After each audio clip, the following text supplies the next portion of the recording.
Welcome to the Workhorse Podcast. We're your hosts, Kendall and Jessica, and we're here to give you real talk and real strategies for women building farms, ranches, and rural businesses. Our DMs are always open, which is amazing. And it inspires so many different conversations with women from all over the place. Seriously, from like islands to, I don't know, right outside big cities to super rural, tiny states. And we have just been hearing over and over again. I think I've been seeing it with my own eyes. I've been feeling it sort of a double down that local is in, local is hot, like out with the box shipping and in with the barn store. I've been having a lot of those conversations lately. And with people I didn't expect, people who that is their model, it is their main driver, it is that like nationwide shipping model. And it's been shocking how many times I've been having that conversation lately, in person and online. Well, and I've seen it. I mean, we have a town not too far from us that is having an absolute, actually there's more than one town close to us that are having these downtown revivals where businesses that were previously either completely online or, just in little pop-ups have all of a sudden started their own storefronts. And it is really, really cool to watch, but it's a big shift. I mean, and I should probably include the fact that I'm in that shift right now. I mean, we don't do the same kind of model in that we're not using a third-party delivery model. We're not doing like a nationwide delivery model, but even the model that we do in-house where we have our own delivery vans, our own delivery drivers, I have been saying to Jay a lot lately, if we could walk away from that model, if we had enough revenue coming in from the farm store, I would prefer to just do that. Was it the podcast we were talking about that on? I feel like I think so. Yeah. I mean, I know we've talked about it like personally. Well, we were just together and we were talking about it at dinner, but yes. I do think we've talked about that on the podcast a little bit of just that it was how we did it. It's been super important in our growth, but that's not how we want to continue.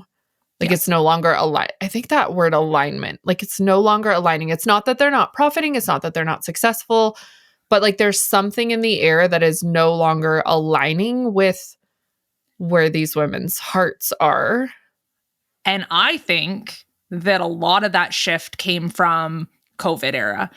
At least where I am, it was everybody was doing in-person, and I'm not saying in-person selling. I'm not saying that was the only model. There were still people doing shipping. There were still people doing things like that. But I think there was a really big push when suddenly so much of our world went online. And I think we almost pendulum swinged too far one way. And now we're like, hang on, everything's online. I just want to hold a product in my hand when I decide to buy it. I just want to I want to be able to squeeze the bread and see the bacon and make sure it's the perfect pack that has the meat to fat ratio I want and all the things. I feel like people are back to that. Is that a thing? Meat to fat ratio and bacon? Because let me tell you, I have never met a piece of bacon I didn't like. That's all I'm saying. It's I would never look at a piece of bacon and be like, oh, this isn't the right meat to fat ratio that I'm going to not eat it. It's bacon. I'm eating every one of them. Yeah, but if you have a choice, people either like fattier bacon or they like leaner bacon. I'm a leaner bacon kind of girl, personally. And so you do. Oh. And when we raise our pigs on pasture, and they're not always, exactly uniformed when they go in for processing. So sometimes it's fattier and sometimes it's leaner. And I will go when I'm in the farm store and I will kind of root through for the best pack of bacon for my family. So I think people are back to that. Seriously? I do. Yes. I am gobsmacked. I'm a bacon if you have fiend. Me too. But if you have the choice of the exact pack that you want, and keeping in mind that I'm not producing a very, they're not going at exactly the same weight every single pig. So there's some flexibility and variation in our bacon that you don't see quite as much in a traditional grocery store brand. They're pretty similar. So we get a little bit of variance. So when you have that option, you are picking when you're at the store, and people do. I watch them. They kind of go through the bin and they pick the favorite cut, or they pick the chops with the marbling that they want, or people choose. I watch them in the store. Yeah, but I think this is just triggering this whole conversation I just had with a friend of mine, which was how annoying it was that like she needed something really, really quickly for one of her kids. It was like a school thing and they had to have the thing and it needed to be a specific thing. And there was not time for Amazon shipping to get it to her, and how frustrating it is when you need something like that and you can't find it locally. But then we as consumers have really done ourselves a disservice because we then haven't supported the stores when it's not convenient in order to keep things locally. And I hate that about us right now, our like 100%. society. 100%. It's become like that Amazon Prime situation for us in my area. In my area, Amazon Prime gets it here same day or next morning between 4 and 8 a.m. Like we have an Amazon distribution center in our community. So it's like, it's fast. Maximum like 24 hours it's here. And the problem is it's also free. And then we have local businesses, like a girlfriend of mine owns a company and it sells locally made, Canadian made products. And it's like, yeah, she offers shipping, but Canada Post rates are so expensive. And so then people expect fast and free for delivery. And so then how do we as producers selling meat or, small businesses selling retail goods, how do we compete with that? We can't be as fast. And certainly like I find it shocking because I don't do third-party shipping for meat. It's crazy to me how expensive it is to send USPS, FedEx, all of that kind of thing cross nation for meat. It's so expensive. I know I have really good friends in Florida. Nope, that's a lie. Pennsylvania, sorry. And they produce gelato from their cows. It's like the coolest story ever, micro dairy. I really so badly wanted to support her. And when I added it to cart and then selected the shipping that it would have to be, obviously gelato has to stay frozen, much like meat, has to be shipped with dry ice or whatever the other option is. I'm not in that industry, but like, right, big, heavy lift to ship it. My gosh, the cups of gelato were like working out to be like $25 each. I can't justify that. And I so badly want, like I still to this day sometimes kick myself like I should have just done it. I should just go order it. But then when you look at the dollars on it, it's just like I cannot. Yeah. And it's not the business owner's fault. They need to and I know you're not implying that it is. We need to make sure that we're not losing money by offering shipping. And when I was even first starting out doing shipping, I wasn't doing it in-house.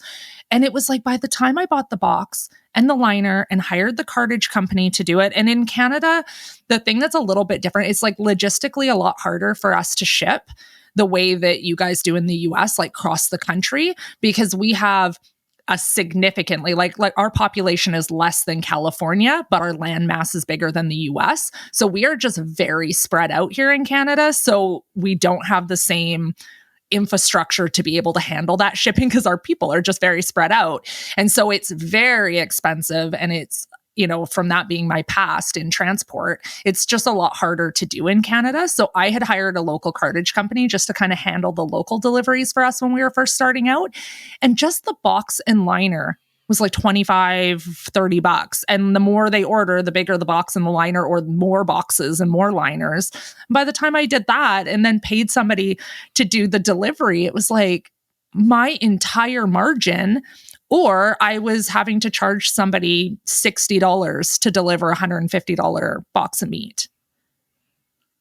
How is that sustainable? I mean, is that it wasn't what we're for seeing? Us.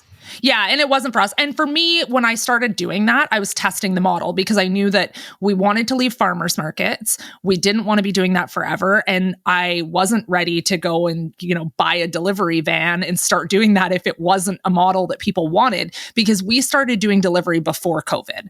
So we were doing that prior to COVID. So it wasn't like a switch because we had to. It was a switch because we just kind of wanted to see if that model would work for us. And it was a little bit newer in our community. There wasn't a lot of people doing it. So I wanted to make sure people would want to support us in that way. And I didn't want to invest into all the infrastructure to do it. So I think if I remember correctly, I charged like $30 and I made a higher minimum order, and we ate some of that cost in our margins just to see if product would move that way. And then once we realized, this model would work for us, we kind of did our own option. But again, we're only delivering an hour and 30-minute radius anyway from the farm, because it's just not possible for us to do that longer shipping haul. I mean, it was gaining in popularity before COVID. So I remember going to an event where it was discussed and there was like a how to do this model was taught there. And I Mhm. hadn't ever even I don't even know ever sold beef. I didn't have any intention of selling beef or meat or shipping. Like that just wasn't even where it wasn't anything I do now. And I remember sitting in that training and just going like, it's how much for liners? It's how much for this? And like you just flat pass that on to the consumer. You have to, right? You can't Yes. run a business without doing it that way. But I was like shocked that there were people buying it there. And I've always thought, and it maybe isn't the most popular way of thinking, but I've always wondered why, if you truly cared about where your meat was raised from, right? Like, if that's the reason why you want to support a rancher, is you know their story, you trust them, you've built that relationship with them. Cattle ranchers are all over the United States.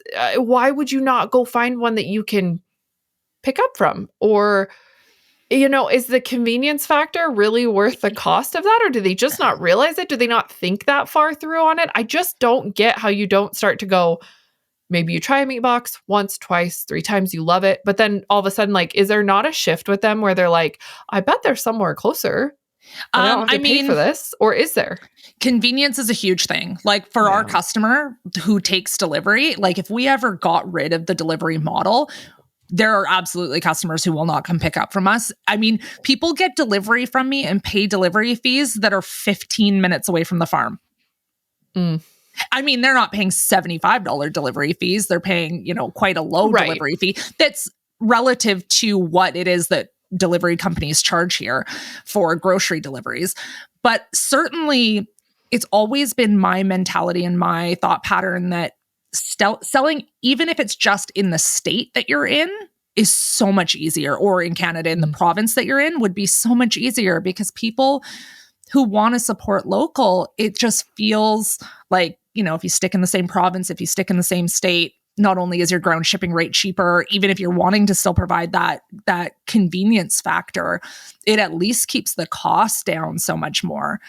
But for us, the reason that we're interested in considering, at least in the future, a shift, or at least wanting to put more of our marketing into the farm store, is even if you completely cover your costs of delivery, it is so much work packing orders versus having somebody just come to the farm store and pick their own stuff out of the freezer.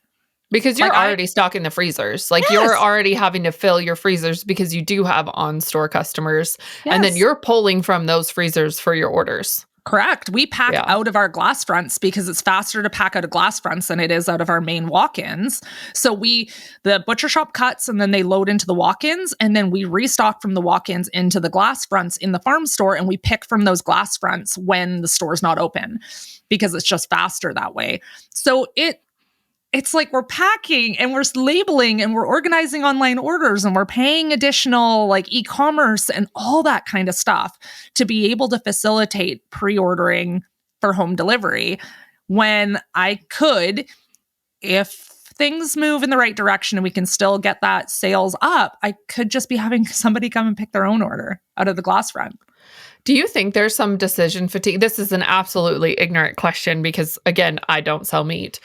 But do you think there's some decision fatigue too around, it takes so much, like just hearing you talk about the e-commerce and the packing and the shipping and the printing of labels and the assembly of everything, and then the including of promotional materials, and don't forget to print those when you're running out. And do you think that there's a decision fatigue that happens where you just sort of get stuck in that system and it hasn't even been updated? So quite possibly your margins aren't even that great anymore because costs have risen and you just don't realize it because you haven't stopped and had the energy to like look at it. Does that happen? 100%. That was part of that pricing analysis that we're doing right now with AI support, is looking at, what is my wages that I'm paying for drivers? What is the insurance on the delivery trucks? Has it gone up? The fuel costs, how many deliveries are we doing, and what is the radius of those deliveries? And seeing, is this actually penciling in a way where do we need to, and I'm 99.9% sure that we need to raise our delivery fee.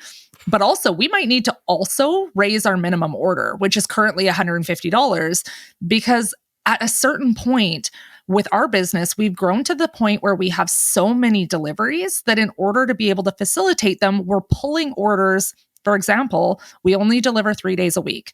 On Tuesday, we have too many orders because we had a lot of Ranch Club orders processed. We have too many to handle in one day. Like our normal zone for that Tuesday is now pulling into Monday, which means I'm bringing in a delivery driver, another one of my drivers in on Monday, which is normally not a delivery day for us. And I had a conversation with one of our delivery drivers because we have two. And he said to me, he's like, Kendall, what's the plan? Because it feels like you guys are growing and getting busier and busier. What is the plan? Like, are we going to get a second delivery truck? Are we doing, because like now we have two delivery drivers and they share their days. That was their preference. They didn't want to work full time. So we have two drivers.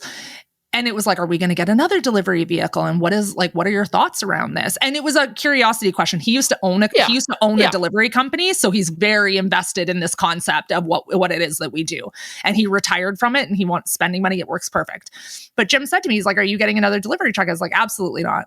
I will take less orders to avoid getting another delivery truck because I want to move out of that space, A, but B, the amount of meat I would have to sell to be able to justify doubling my delivery expenses is insane. Like absolutely insane. I'd rather charge more for my delivery and do less of them.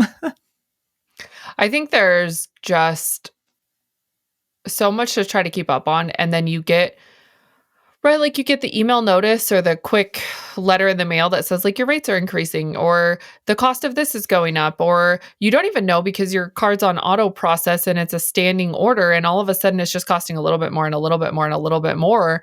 And until you really sit down and look at the whole picture on it, what appears to be, and that's like the super important part, right? Like what appears to be such a highly profitable, large profit margin concept maybe isn't penciling out anymore. And that's completely conjecture on my end of just logical assumption. But I mean, Jay and I just did a big deep dive into our numbers with our controller, and we grew a ton last year. Like we sell way more than we had ever sold. Our gross revenue was really, really high, but our actual profit margin when everything was said and done slipped by 8%. Now, that means that what we walked home with was still more than the years before because the amount we sold was so much higher. But it really made us dig into how did we lose that 8%? How did we drop 8% on that? And what do we do this year to make sure that our sales are still high, but we're not losing that profit? And it's part of it is because I didn't stop to adjust. Last year, mid-year, like I wasn't stopping. We were so busy selling and selling and selling and doing all the things with the butcher shop and everything that at the end of the year, when we sat down with our controller, because we brought in that new company, we started picking through the numbers and she was like, Kendall, if your prices increase, you have to do something about it immediately. You can't talk to me about it later. It has to be immediate. And we have to be watching this. And I was like, yeah, but like we're in agriculture and and she's like, but it can't. Because the problem is you're okay the first month it increases and you're okay the second month. And she's like, and you don't start seeing the impact of that increased overhead for a couple of months. And she's like, and then it's too late to right the ship. It's so easy to suddenly be slipping. And she's like, we have to be taught. She's like, if suddenly there was a drought and hay costs are really high, she's like, you got to talk to me about that right away because we need to start adjusting things right away. But it's so crappy because nobody goes into okay, that's not fair, not nobody, but we don't go into a grocery store and be like, this is 10 cents a pound more expensive than it was last week. No, we go into the grocery store with your list and you buy what you want and you need. And yes, a lot of people have budgets. Food is something we splurge on in our family. It's something that's wildly important to my husband and I. And that's just something we have not yet had to do, right? Is like put one pack of chicken back for another because otherwise we're going to blow through our food budget. So I respect that there are people in that situation that do have to, but it doesn't feel like the majority of people do. And for sure, the grocery store is not feeling bad about all of a sudden potatoes doubling or meat being more expensive or cheese going up in price. It's just like you walk in and it is what it is. And yeah, maybe you like kind of gripe about it when you get home. The bill was so big this month. But when you're like a small producer, and if you don't do the small incremental changes, what's going to happen is you're going to have a massive price increase quickly and without a lot of ramp up into it. And that's it's a super big jarring. one. It is, for sure. And I mean, we just did that. So we had the meeting and we talked about the things, and we're still readjusting. We're still now diving in closer to the delivery end of things. We immediately had to raise some prices. It wasn't an option. Eggs went up by $1. Certain items went up 50 cents to $1 a pound, whatever it is. And we haven't seen a problem from it. The orders are still coming in as they were. I mean, it's only been a couple weeks, but we made a public announcement about it. So it's not like people didn't know. People were still placing orders. And I must say, when I get the orders online that come through and I open them up and I'm like, we made $11 more on that order because we raised the price of eggs. And, I've been mental noting it lately to myself. And I'm like, oh, that person ordered, 5 of the different products that we had to raise the price on the other day. And then I can be like, that's $7 more than we would have made last time on that same order.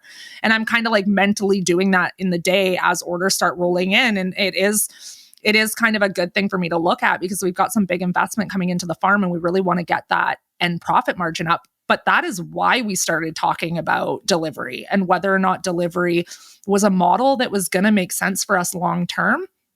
There's a lot of competition in that space for us now in this area too, because you've got all those butcher box companies that have come out in our area where it's, they're competing. They're not farmers, but they're competing and trying to compete in that kind of same space as farmers. And they can do it with a better margin on deliveries. Like they're like free delivery if you spend $100. I'm like, how are you doing that? There's no way I could do that. And so anyways, we've been really kind of looking at that and seeing if that's a model we still want. And I think it's also that I feel really like getting back to the roots of having people coming in and seeing us is the business that we really want in the long term.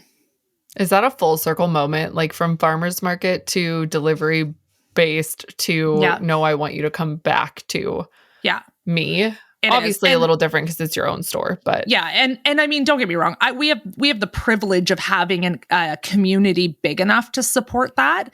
I mean, obviously, also we wanted to do the same thing in Greenwood, where there's 600 people in that community, and the neighboring community is 2,200. So even in a smaller community, we still want that kind of direct connection to people again. I think it is a full circle moment for me. We were over it when we left markets, and I won't go back to markets. I'm not, and that's not a judgment. It's just I don't have the bandwidth to do it the way that I would want to do it, and I don't want to send staff to market. Like the only quote unquote staff I would send would be like Jamie or my mom, and I'm not doing that again. My mom doesn't want to do it. Like she doesn't want to do it, and I don't have the bandwidth to do it, so it's not an option. I love markets. It's just not an option for us, and I can't justify it when we pull more in at the store than we were even at our best markets. In 4 hours at the store is making more than going to a market for the day, so I just can't justify it anymore. That's in the small communities, because I know you mentioned like Greenwood. Part of it that I feel is really hard is you get these smaller rural communities and a lot of people are already tapped into raising their own food. Do you feel like you have to maybe diversify more of what would have been in the storefront in Greenwood versus what you would have been able? Does that make sense? Yes. Okay. Yes. Like you would have needed something else to get those people in the door because they weren't necessarily going to show up for hamburger because they're already buying from their neighbor that has cows, or they're already. Yeah. We don't sell as much beef in the Boundary as we do other products. And that's just because it's a big ranching community. So there's like a lot of beef producers in comparison. There's really not a lot of chicken producers. So we tend to sell more chicken into that community than we do beef. So same kind of thing. We also sell more pork into that community because there's not as many pork producers. But beef is a lot harder, especially because I'm like a $14 ground. And people in the community are like an $8 ground.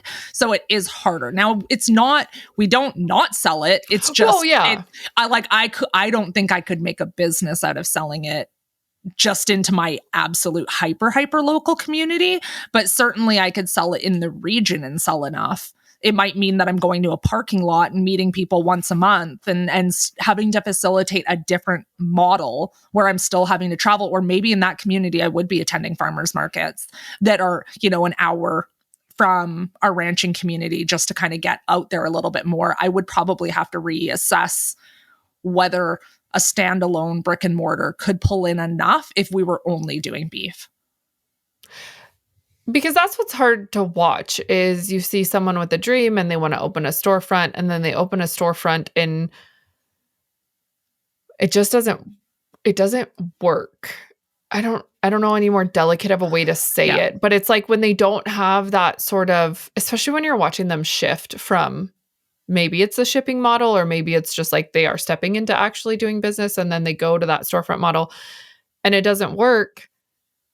And there's like, it's like, man, did you not know that was going to be harder to sell? Like somebody that has the experience to be able to say, it's going to be harder. It's not impossible, but it's going to be harder for me to make my dollars back on beef here. So we should lean heavier onto something else, which comes with experience, right? But it's the same thing with hours of the store. Like if you're in a bedroom community and the people that can afford your products commute to work, but you're only open midday, I struggle with it because I still work and I really struggle with that. There are a lot of things I wish I could support or a lot of places I could go, and they open after I start and they close before I even come through the town. And I'm just like, man, you would have more customers if you were open, but staffing, hard, brick and mortar requires all these things. And it's like, but if one model isn't working, that shift to another one, like that's a big learning curve too. And I think there's a lot of people who opened an Instagram account and decided to ship meat boxes because somebody else that was influential in this industry sold the idea that you could just start an Instagram page and suddenly sell meat boxes all over the US. And I think that gave people a falsiform about how easy it was.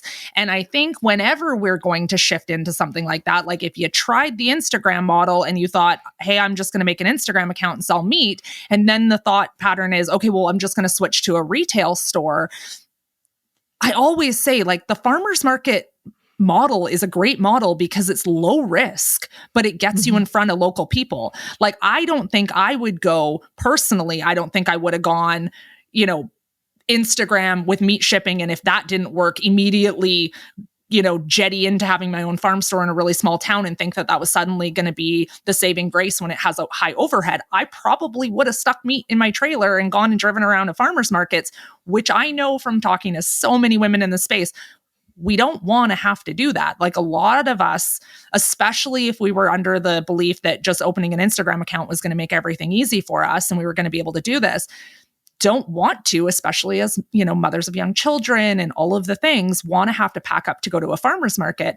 But I can tell you that's the reason our farm store worked. It's the reason that our local delivery model worked. We put in the time at a farmer's market, marketed really heavily while we were there. It got us in front of consumers in a built-in, customer base of a market. And then we could get in and get out. Like I sold at the Langley Farmers Market and then quit at that farmers market because I was opening a retail store in Langley. So had I just gone and put an open sign at the end of my driveway and been like, we're open, would I have gotten that many customers to know about me? Probably not. If I had just launched an Instagram account, would I have gotten as many people to know about me? Probably not, or not as quickly. Or not as locally, not able to support you, because that is the one really downside about Instagram and social media is that you can find information from anywhere. I can get sucked in by good content on a cafe in Dublin that I'm never, ever going to go buy a coffee from. And it gives you this false sense of I've made it, or you're looking at someone else's account, like she's so successful, she's done this, she has so many followers, and it's like, you have no idea where that support base is actually coming from, because we've even talked about for you, like, the difference between Canadian and US followers, because if we're in the US, we cannot support your farm. Yes. I can with prepared foods, but not by shipping. Yeah, and we see things online and we compare our business models and we compare how we show up or what could be successful to something that we see online without always knowing what the backing is of that. For example, when I started out in agriculture, like I have an entire blog post about it on my website that talks about my leg up in egg, which is my in-laws I'm first generation, but my in-laws, like that's what they did. And so there's a little bit, and don't get me wrong, I'm not underselling myself. I'm not going to sell myself short in the work because it was really freaking hard. But in my community, I can get chickens processed when almost nobody can because of that family relationship. Mm-hmm. They're not teaching me how to farm. I'm not getting, but like that one little thing can make such a big impact. So that gave me a product that was harder to raise in my community. And that gave me that thing that's like a little bit of a differentiator for me at the beginning. And we don't look at all of that. Sometimes, like if somebody was just going to pop into my business now, they don't see that we used to go to 4 farmers markets a week. They don't see, like, while still farming, they don't see they see the snapshot that they know since the time that they've followed us. And I think a lot of the times that happens, and then we assume that we can all duplicate it. And it's not to say it can't be done, but I think we need to open our eyes and open our minds to other sales models, be okay to walk away from something that's not working or try something new, but not just assume that because we get in that silo, we see everybody shipping a meat box, everybody showing up online, and we think that's the only way. Or we only see people on farmers markets and we assume that's the only way. I love when I have conversations. I'll bump into someone at a store or a restaurant or whatnot, and they'll just be like, "Oh man, I really wish I could do social media like you, or I really wish I could, I don't know, make content as easily as you seem to make content." And I'm like, "Are you making money?" Well, yeah. Mm-hmm. Are you paying your bills? Yeah. Then don't be on social media. Like, why are you even feeling like you need to make content like me if your business model is successful? And I will say my heart is full thinking of more local, more community driven, more, and probably hyper local is the better word even. Yes. Because you can be local and really, really not plugged into that community. That's how the ranch started. I mean, we dovetailed into photography and weddings and then right into Gather, which was like, everything's online, like you said, through COVID, everything's online. Everybody's, joining these groups and support circles and do this and that. And it was women I would never see again. And I specifically sat down and said, like, I want to meet the woman that will come have coffee with me at the coffee shop or swing by and help me if I'm really struggling with a project, that I can do the same for her. And that's not happening online. And so that's where Gather was born, with the in-person idea of like, you need to be able to drive here. If you can't drive here, this isn't the event for you. And I would say that in DMs.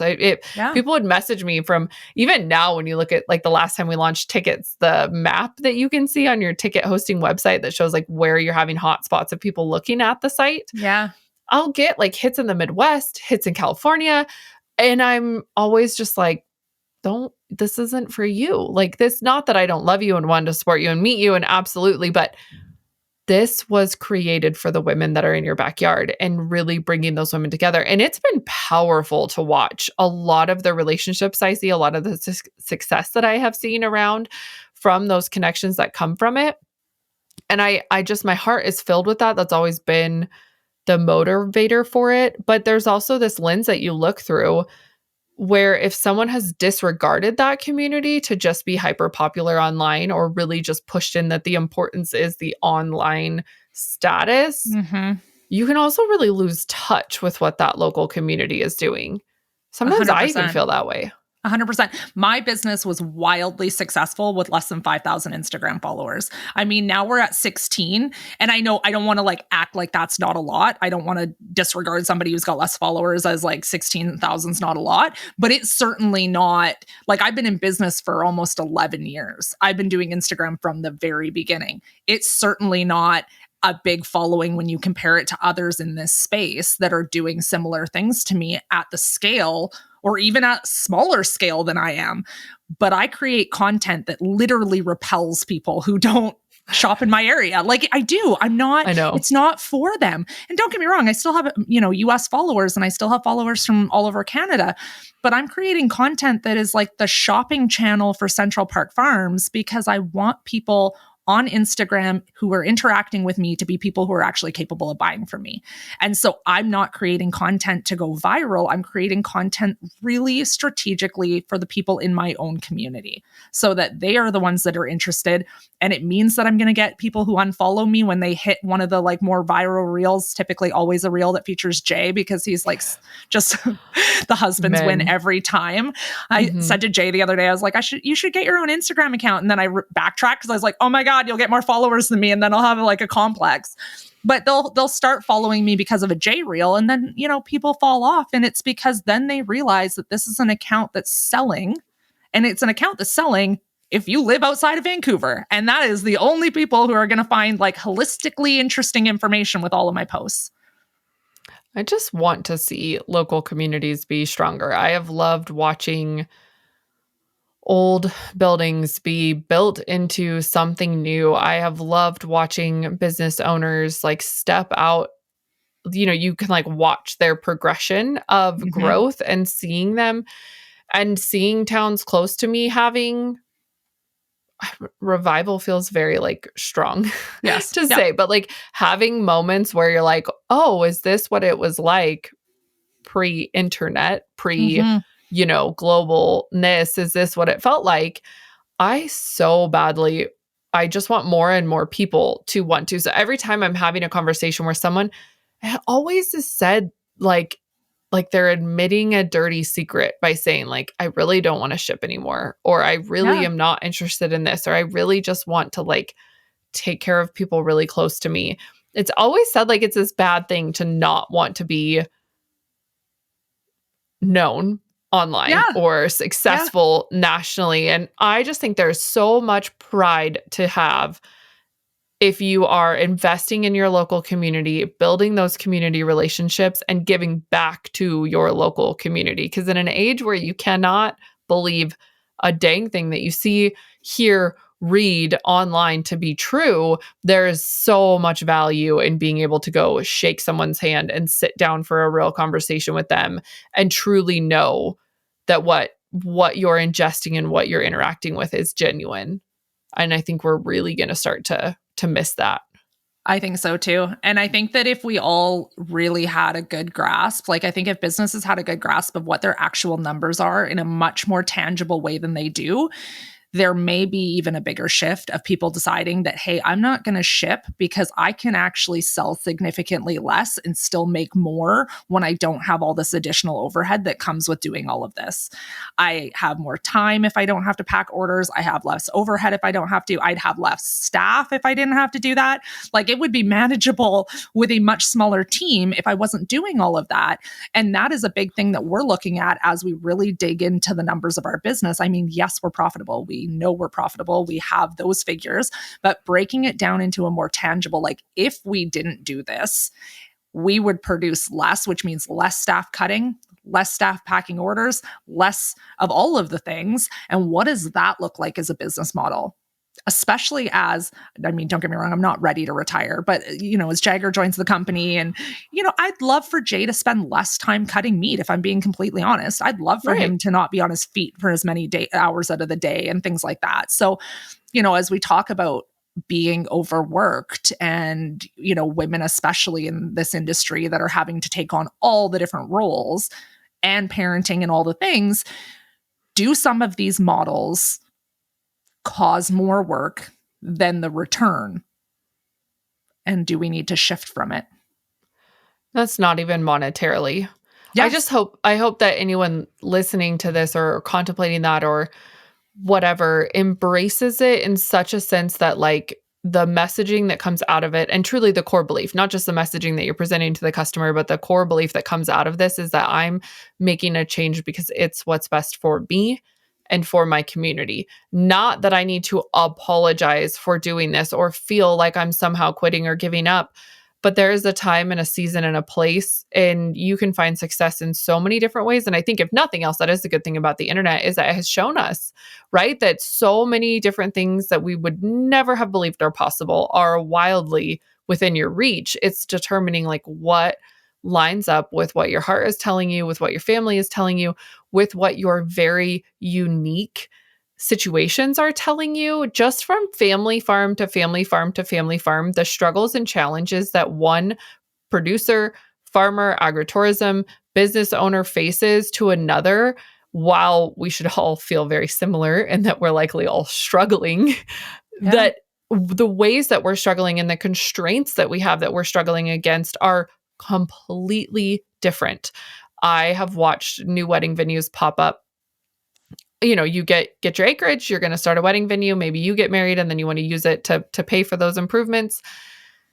I constantly have to remind myself that I'm not failing this year because I haven't had a wedding yet on the ranch. I couldn't have a wedding on the ranch because my family couldn't tell me if they were turning under the ground or not. So I couldn't sell a wedding because I can't walk a bride out there and tell her like, looks really good right now. Grass looks real lush right now, but like, just FYI, in 18 months, that may be complete dirt, could be sprayed dead, could be whatever the process they were in and going through. And then like expect her to book with me. So I just chose not to book. But again, that's not something I like put out there in a post. Like at one, I'm not going to, okay, that's not true because I do air dirty laundry quite a bit and I don't shy away from talking about it. But I'm also like, that to me isn't really dirty laundry. It's just like another factor to like how the business has to operate to function when there's this many moving parts in it and this many family members in it. So I don't even think it really needed to be an announcement. But it's like, that's something that someone doesn't know when they're just seeing it from the inside and the outside. And it's more important for me to not have to look a bride in the face and cancel her wedding because it looks crappy was the choice not to sell weddings for this. And now, of course, this is the kicker, like God bless family in this whole situation, but like they didn't turn the ground under.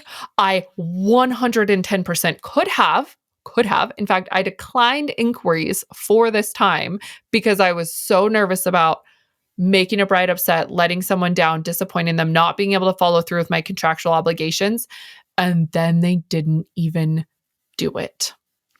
We have an episode on working with your family, and I was just trying to pull up the episode number while I Jess think we was talking. probably need, because I think we talked about it, like the stepmom, it was a stepmom situation and like transitional farming, but there's so much more to unpack in that conversation. And I'm tiptoeing into it a little bit because that's been creeping up lately in some content I've been seeing about this, like, Episode 4. Episode 4. Thank you for grabbing that. The stepmom, the sibling, and the succession plan. And yes, that talks more succession plan, but it also it tips its toes into the unique dynamics that happen on family farms. But I don't even think that, and that was like one of our first episodes. Oh my gosh, It was so long ago.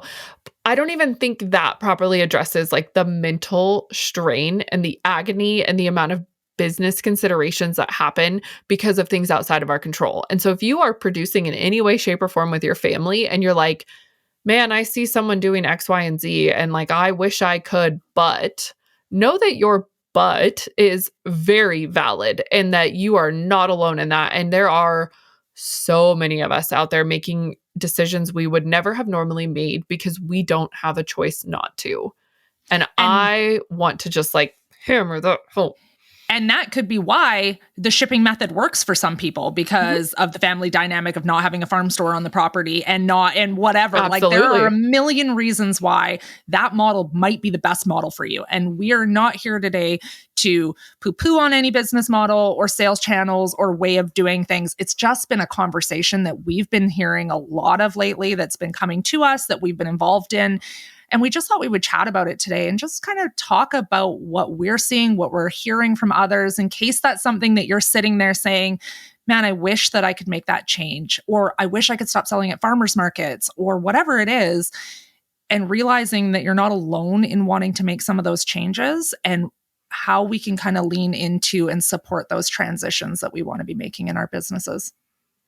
And I would leverage it. I mean, I would leverage it. When you are at a place where you can talk about why you're changing it, leverage that in your messaging. I mean, if you need to close your store down because it's financially not feasible to keep the doors open and you're going to go to a drop off or a pop-up model or a farmer's market model, or you're going to like lean into it. It's a strength to be resourceful. It's a strength to have that tenacity to not just shutter and disappear, to shift and pivot and find new ways to continue to remain successful in business. That is something to be really proud of. It truly is. And that's how you sort of just keep grinding away at it until you find the perfect spot for now. I feel like you just wrapped that up beautifully. I did. That really came out of nowhere. It came out of nowhere. So I don't even have anything to add, except if you like this episode, subscribe to the podcast. We love it when you take the time to leave a review. It means so much to us. And until next time, we will talk to you later.